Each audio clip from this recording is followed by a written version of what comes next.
दुलाराय बर' फरायसा आफादनि गोख्रों मावथि फुकन दैमारिया केन्सार बेरामजों नाख्रेबजानानै दं।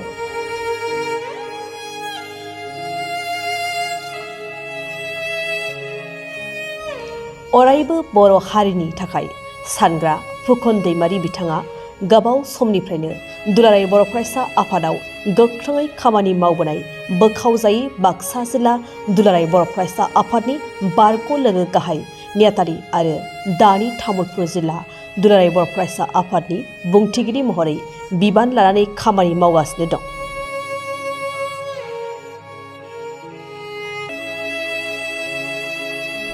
बिथां फुकन दैमारिया गोबाव समनिफ्रायनो गोब्राब केन्सार बेरामजों जुजिगासिनो दं। बे समाव बिथाङा गुवाहाटी बि बरुवा केन्सार इनस्टिट्यूटआव फाहामथाय लागासिनो।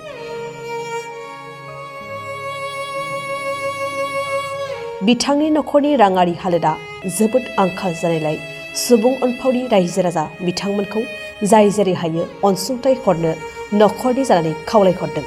बिथांनि अनजालि बिसि मीरा दैमारिनि एकाउन्ट नं SBI 31151748974 IFSC code SBI N00010413